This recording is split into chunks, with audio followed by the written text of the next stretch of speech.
talking about metaphors and similes today because having good metaphors and similes can really make your book pop. We're going through 8 mistakes that writers frequently make with metaphors and similes, but don't worry, I'm gonna give you lots of good examples too. Let's start with number 1, the first thing you think trap. There are some metaphors and similes that come really natural to us because we've heard them 10,000 times. Comparing a heart shattering like broken glass. This is a familiar concept. Or look at this one, eyes sparkling like, you guessed it, diamonds. Or this one's very, very common, right? When someone gets angry, their anger burns like fire. Oh, imagine that. Heat, a fire metaphor for anger. So George Orwell calls these dead metaphors because they've been used so frequently that they lose their power. They no longer have the power to surprise us in any way. So we're gonna do a little metaphor test right now. I am going to give you half of the sentence and you're gonna try to complete it and write a metaphor. This is from a real example by Dennis Hamill in The Sins of Two Fathers. The sentence is, he glanced out the rear window at, and he's looking at traffic. What sort of metaphor would you use to describe that traffic? I'd really encourage you to come up with your own example and leave it in the comments, but we're also going to talk about some options. Now, you could do some sort of animal metaphor, something like the stampede of chrome and steel. You could do some sort of water metaphor, the river of red taillights. Or you could even use a kind of dance metaphor, like the conga line of cars. So none of those are the right answer, we're just exploring options. But now I'm going to tell you what Dennis Hamill wrote. He glanced out the rear window at the iron centipede of traffic. I really like that. Comparing a centipede, but making it an iron centipede and comparing that to traffic. I can really visualize that. Now, I will give an exception to this rule. Sometimes you can take a cliche or a dead metaphor and you can repurpose it and twist it in a way to make it seem fresh and original. Let's look at an example from Richard Powers' Plowing the Dark. So he has a simile that goes, the hours creep like slugs. Now, that feels kind of cliche because slugs are like one of the first things we think of when we think of a metaphor or simile for being slow. But he doesn't stop there. He says, the hours creep like slugs in a headwind. And just that added exaggeration of like slugs in a headwind makes it feel fresh. Look, the essence of metaphors are surprise. If you're not surprising the reader, you haven't written a good metaphor or simile. The second misstep that a lot of writers make is the purple prose pitfall. PPP! And here's an example of like a way overwritten simile. Her laughter cascaded like crystalline waterfalls through the azure morning.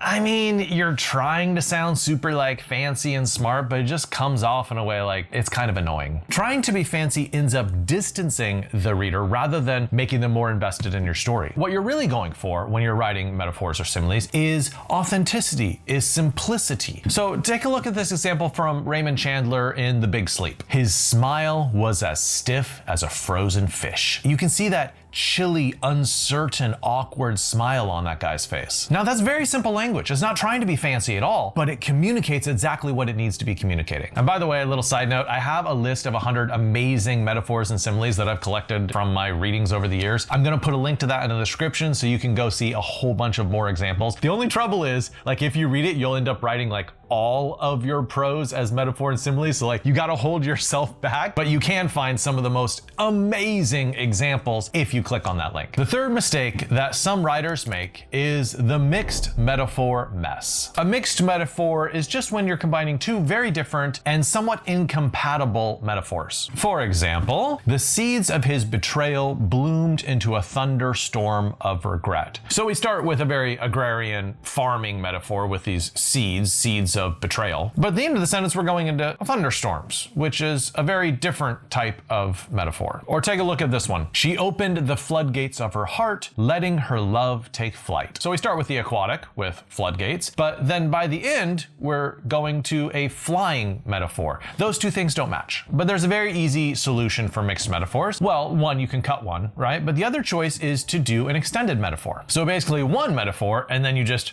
run with it and keep going with that metaphor. Let's look at an example from good old Shakespeare, cause why not? All the world's a stage and all the men and women merely players. They have their exits and their entrances, and one man in his time plays many parts. There's 4 different sections of that sentence, and each one is expounding and running with this idea of, oh, the world is a stage. The 4th mistake that some writers make is the metaphor burnout. All right, embarrassing story time. I once got my short story edited by a very famous editor, and when he gave it back to me, he circled all of the metaphors and similes I was using and said, "You're using too many." And then he proceeded to cross off a good number of them as well, and explained next to each one why it was not a good metaphor and simile. And readers, you know what? He was correct. So I had to squelch my pride and be like, okay, that was a good lesson. Thank you. But at the end of my short story, he wrote that a guiding principle should be is don't use too many metaphors. Use them sparingly, use them infrequently, and that way the ones that remain will really stand out and really be highlighted. So what is the solution? The solution is to cut as many as you can stomach and cut all the ones that are merely okay rather than being incredible. Now, people have asked me how many metaphors or similes should you have per page? And there's not a good answer for that, but there is definitely too many. Now, can you have too few? Well, I think so. I think part of creative writing is making sure you're using beautiful language and comparing very unlike things to surprise the reader. But guidelines,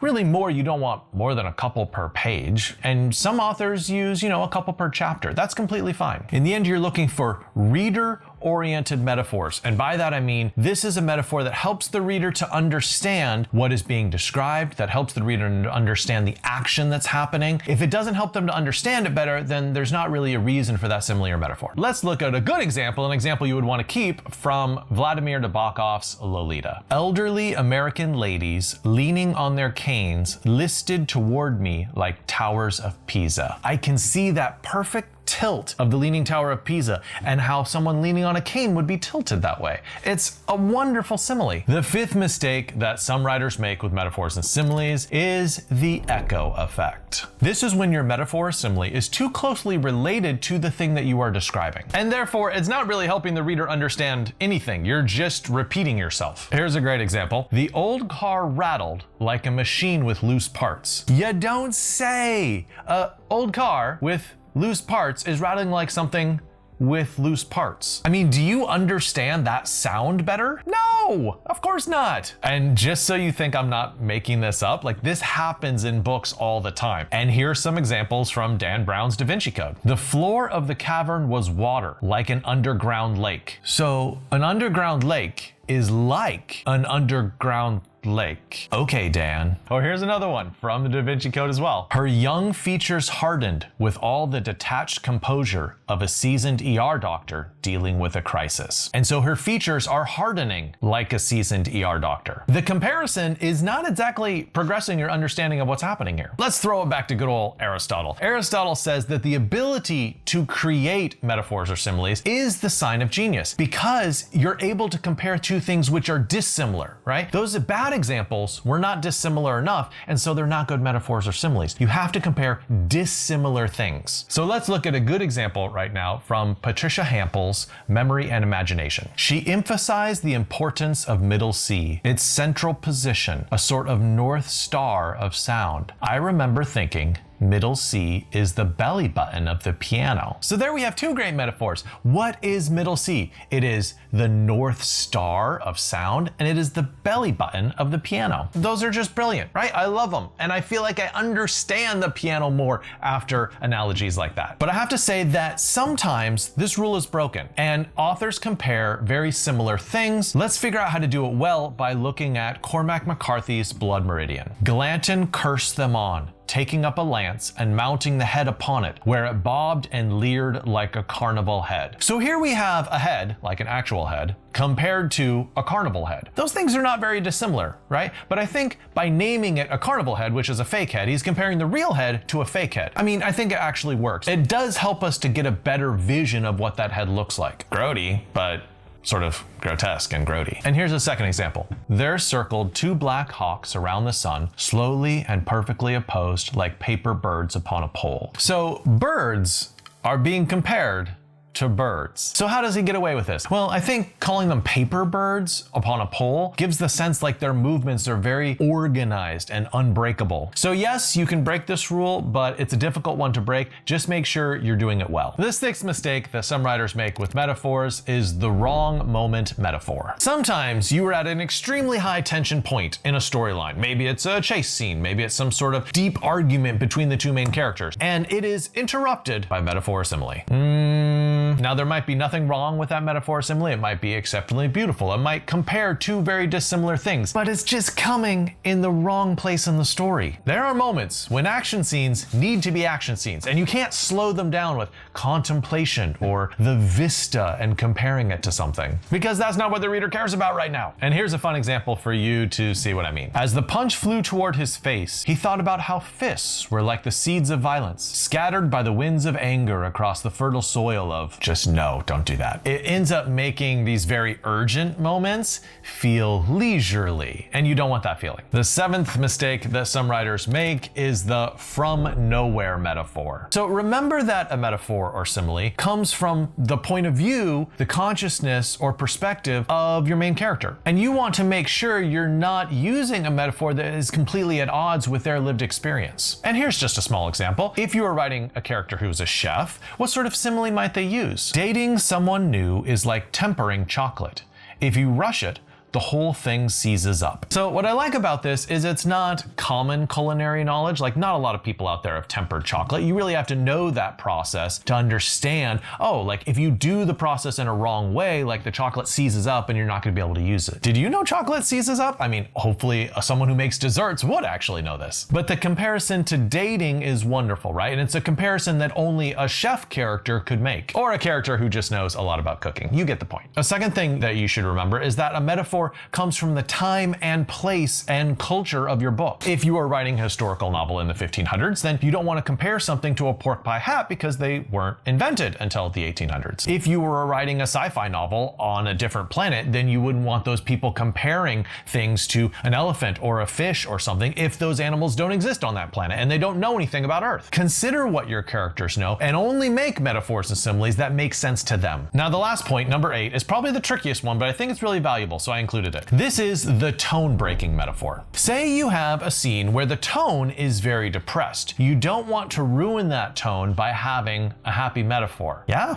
You're with me on this one? Now let's look at a good example. Colson Whitehead wrote The Underground Railroad. Now check out the tone of this paragraph. Everything's scorched, everything's burnt, the whole landscape is just ruined. And so at the end of this paragraph, let's look at what is used as a simile. Chimneys sticking up like grave markers. Okay. Gravestones are a suitably depressing simile for this landscape which has been devastated. If you said something like chimneys sticking up like birthday candles, that would ruin the tone. It would be awful. So now, yes, you do need to pay attention to where the metaphor or simile is in your book so you can make sure it's not breaking the tone, but I also think it's a very useful exercise to isolate all your metaphors and similes. Try taking them out of your manuscript, putting them in a separate file, and sort of, interrogating them, looking at them in the fresh light of a new environment. It's a great exercise to do because it'll help you figure out like which ones of these are my very best ones and which ones are like so-so and I can actually cut. And maybe you want to run them through the 8 mistakes that we've talked about in this video to determine which ones you should cut. Now, the last thing we have to do is talk about 3 excellent ways that you can use metaphors and similes. One is metaphors humor. Look at this example from Nell Zink, The Wall Creeper. She was young the way an actual young person is young. It's taking our expectations for metaphor, like she's gonna compare a young person to something, and she just doesn't fulfill them in any way. She's young the way, a young person is young. Or look at this example from Terry Pratchett's Discworld. He compares this city to all sorts of crazy stuff. Old cheese on a hot day, loud as a curse in a cathedral, bright as an oil slick, colorful as a bruise, and as full as a dead dog on a termite mound. Wow! I mean, so over the top, so full of exuberance and life. I mean, I find several of those